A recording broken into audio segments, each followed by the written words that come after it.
La famille s'y opposait, Donald Trump l'a fait.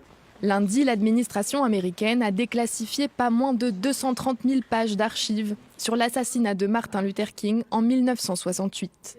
Ces documents étaient restés confidentiels pendant près de 50 ans, conformément à une décision de justice prise en ce sens en 1977. Si Donald Trump avait fait de la transparence une de ses promesses de campagne, les enfants de Martin Luther King n'étaient eux pas favorables à ces révélations.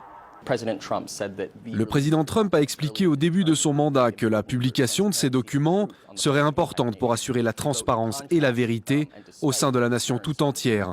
Bien que la famille King ait souligné que la surveillance et l'assassinat de Martin Luther King étaient des questions éminemment personnelles pour leur famille. Dans ces archives déclassifiées, des entretiens menés par le FBI qui, à l'époque, orchestrait une campagne de désinformation contre le leader des droits civiques. Le fils de Martin Luther King appelle aujourd'hui à la prudence. Si nous défendons la transparence et le principe de responsabilité historique, nous nous opposons à toute attaque contre l'héritage de notre père ou à toute tentative de récupération à des fins mensongères. Nous condamnons fermement toute initiative qui aurait pour but d'utiliser ces documents à des fins malveillantes dans le but de saper l'héritage de notre père et les réalisations significatives du mouvement pour les droits civiques.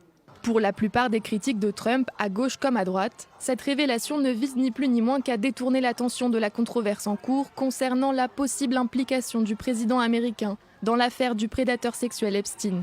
Sur son compte Instagram, la fille de MLK a écrit « Maintenant, déclassifiez le dossier Epstein ».